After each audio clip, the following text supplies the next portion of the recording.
Everyone at the park stared in silence. Asterisk, the richest man in the city, had just gotten out of his luxury car, not to make a call, not for a walk, asterisk, but to thank a homeless girl for teaching his daughter something even he couldn't. Asterisk, what happened next changed both of their lives forever. Asterisk, it was a quiet afternoon in the city park. Birds fluttered through the trees, and the wind carried the soft sound of children laughing in the distance. On an old wooden bench near the fountain sat Maya, a thin young girl with tired eyes and tangled hair. Her clothes were worn and faded, her shoes didn't match, and a small cloth bag held everything she owned. But in her hands, she clutched something precious, an old torn book with pages creased from youth. Asterisk, Maya had no home, no family left, and no one waiting for her. Yet every day, she came to the park and read from that book. She didn't read for grades or school. She hadn't been to school in years. She read to feel alive, to escape, to remind herself of dreams she still carried deep inside. Asterisk, that day, as she read aloud to herself, a little girl wandered over from the playground. Her dress was clean, her shoes shiny, and her eyes wide with curiosity.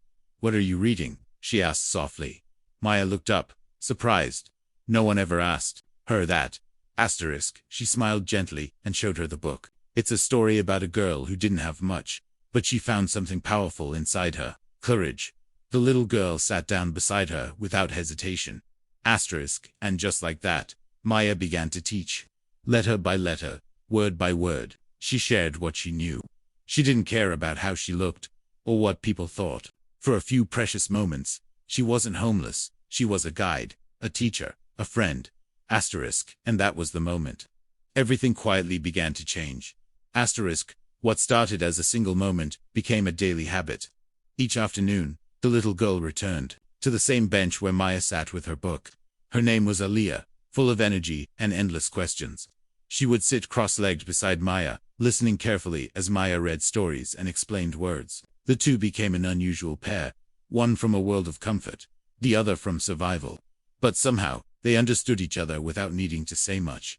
Soon, other children noticed. They saw Aliyah, the daughter of someone important, sitting with a homeless girl as if it was the most natural thing in the world. One by one, more kids came closer, watching from a distance, then slowly joining in. Maya didn't push anyone away. She welcomed them all, sharing the little knowledge she had with anyone who wanted to listen. They sat on the grass, listened to her stories, repeated the words, and even brought snacks to share. One boy gave her a juice box. Another offered a pencil. They didn't see her as homeless. They saw a storyteller, a friend, a teacher. Every day the circle grew. Kids from different backgrounds, some rich, some poor, all gathered around a girl who didn't even have a roof over her head, but had something more powerful: warmth. What Maya didn't know was that Aliyah was no ordinary child. Her father, Mr. Rafiq Rahman, was one of the richest men in the city, a man known for running companies, not noticing people. But Aliyah noticed. And every night at dinner, she spoke of Maya, her stories, her kindness, and how she made learning feel magical. Without realizing it, Maya was changing more than minds. She was beginning to change hearts. Asterisk. One afternoon, Mr. Rafiq Rahman arrived at the park earlier than usual. His driver pulled up silently, and he stepped out, adjusting his designer watch as he scanned the area for his daughter. He expected to see her waiting near the gate, holding her tablet or playing on her phone, but she wasn't there. Instead, he saw her sitting cross-legged on the grass, surrounded by a small group of children, completely absorbed in something or someone. At the center sat a girl in faded clothes, her hair in a loose braid, holding a worn-out book and reading. With passion, Mr. Rafiq stood frozen, watching as his daughter laughed and clapped along with the others. He had never seen her like this, so engaged, so free. For a moment, he felt like an outsider in his own child's life. He returned to his car without saying a word, but that image stayed with him all night. At dinner he finally asked, "Who was that girl you were sitting with?" Aliyah looked up from her plate and smiled. "Her name's Maya. She's smart, kind, and she tells the best stories. She doesn't go to school, but she knows so much. She says books make you rich in a different way." Mr. Rafiq didn't reply. He couldn't. All he could think about was how his daughter had found something, someone who gave her what all his money never could: connection, perspective, joy. That night, for the first time in years, he stared out his window, not at city lights or business reports, but at the stars.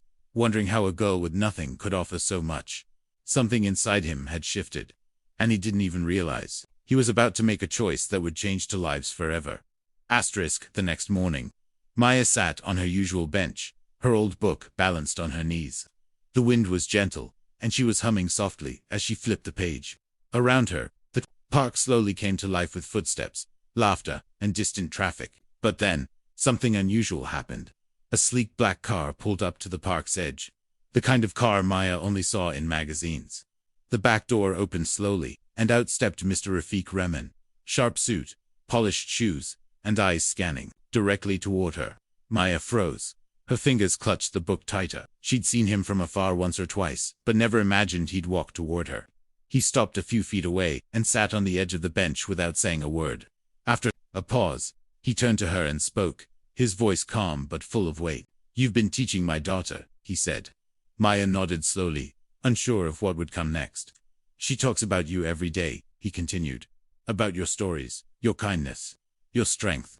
Maya looked down, unsure of what to say. Then he said something that made her heart stop. "I came to say thank you." The words felt unreal. People passed Maya all the time without noticing her, and now the city's richest man was sitting beside her. "Not out of pity, but respect. You have a gift," he added, "and I'd like to help you grow it." He offered her a chance, a place to live, books to read, a school to attend. Not charity, but a doorway. Maya's eyes welled up with tears, not because of what she was being given, but because, for the first time, someone truly saw her, and it was enough to make her believe. Maybe her story wasn't over yet. Weeks passed, and the park felt different now. The bench where Maya once sat alone was never empty. Children still gathered there, but now they sat around a girl who wore clean clothes, carried new books, and walked with quiet confidence. Maya had moved into a small guest house near Mr. Rafiq's home. A warm, safe space with her own bed, light to read at night, and shelves filled with stories she used to only dream about. She had started school too, nervous at first, but slowly finding her place. Yet every evening, she returned to the park, not because she had to, but because she wanted to. Her little class of children still waited for her. And so did Aliyah.